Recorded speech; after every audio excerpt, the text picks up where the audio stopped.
साथियों, स्वागत है आप सभी का एक और नई वीडियो में। ये वीडियो आपके एग्जाम में 4 चांद लगाने वाली है। तो चलिए बिना देर के वीडियो को स्टार्ट करते हैं। उम्मीद करता हूँ आप लोगों को ये सेशन बहुत ही अच्छा लगेगा। और आज का जो सेशन है वह सेल यानी कोशिका पर आधारित है। चलिए बिना देर के वीडियो को स्टार्ट करते हैं। हमारा पहला क्वेश्चन आप लोगों की स्क्रीन पर दिख रहा है। पहला क्वेश्चन में कह रहा है कि कोशिका की खोज किसने की थी। तो आप लोग याद रखिएगा, कोशिका की खोज रॉबर्ट हुक ने की थी। कब किया था?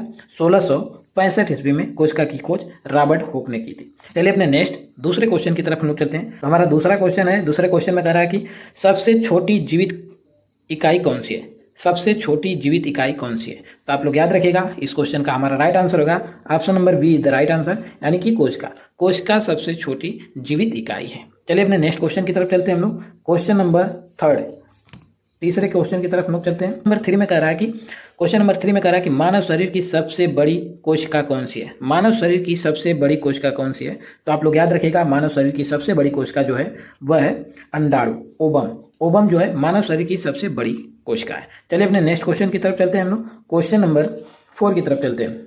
पर 4 में कह रहा है कि मानव शरीर की सबसे छोटी कोशिका कौन सी है। तो आप लोग याद रखिएगा, मानव शरीर की सबसे छोटी कोशिका जो है वह स्पर्म है, जिसे हम लोग हिंदी में शुक्राणु के नाम से जानते हैं। चलिए अपने नेक्स्ट क्वेश्चन की तरफ चलते हैं। नेक्स्ट क्वेश्चन की तरफ हम लोग चलते हैं। नेक्स्ट क्वेश्चन में क्या कर 5 में कह रहा है कि माइटोकांड्रिया को क्या कहा जाता है। तो माइटोकांड्रिया को आप लोग याद रखिएगा, माइटोकांड्रिया को जो कहा जाता है वह कोशिका का पावर हाउस कहा जाता है। माइटोकांड्रिया को कोशिका का पावर हाउस। तो option number A is the right answer. फिर उसके बाद हम लोग चलते हैं क्वेश्चन नंबर 7। कोशिका का नियंत्रण केंद्र किसे कहा जाता है। तो आप लोग याद रखिएगा, कोशिका का नियंत्रण केंद्र जो होता है वो हमारा राइट आंसर हो जाएगा option number be the right answer, यानी नाभिक, जिसे हम लोग इंग्लिश में न्यूक्लियस कहते हैं। जिसे हम लोग इंग्लिश में न्यूक्लियस कहते हैं। कोशिका का नियंत्रण केंद्र किसे कहते हैं? नाभिक को। Right answer option number be the सही में कह रहा है कि प्रोटीन संश्लेषण किस में होता है। तो आप लोग याद रखिएगा, प्रोटीन का संश्लेषण जो होता है वह राइबोसोम्स में होता है। तो हमारा राइट आंसर हो जाएगा इस तरह, option number A is the right answer. Protein का संश्लेषण जो होता है वह राइबोसोम्स में होता है। क्वेश्चन नंबर 8 में कह रहा है कि पादप कोशिका में कौन सी संरचना पाई जाती है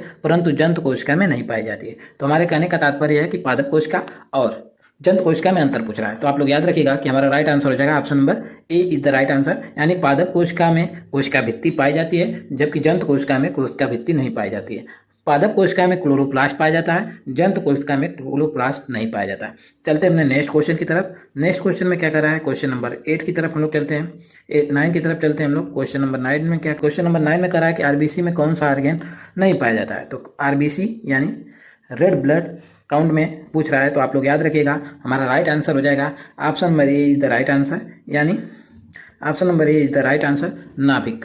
नाभिक आरबीसी में नहीं पाया जाता है। फिर उसके बाद हम लोग चलते हैं अपने आज के लास्ट क्वेश्चन की तरफ। क्वेश्चन नंबर 10 में पूछ रहा है क्या, इसको हम लोग देखते हैं। क्वेश्चन नंबर 10 में क्या कर रहा है, इसको हम लोग देखते हैं। क्वेश्चन नंबर 10 में कह रहा है कि कोशिका का डाइजेस्टिव बैग किसे कहा जाता है, यानी कोशिका का डाइजेस्टिव बैग किसे कहते हैं। आप क्वेश्चन नंबर 10 में कह रहा है, तो इसका राइट आंसर हो जाएगा option number be the right answer, यानी लाइसोसोम को कोशिका का डाइजेस्टिव बैग कहा जाता है। तो उम्मीद करता हूं साथियों आप लोगों को वीडियो अच्छी लगी। वीडियो अच्छी लगी तो वीडियो को एक छोटा सा लाइक कर दीजिए। चैनल पर नहीं तो चैनल को सब्सक्राइब करके बेल आइकन जरूर प्रेस करिए और वीडियो को अपने दोस्तों के साथ शेयर जरूर करें। Thank you for watching. धन्यवाद।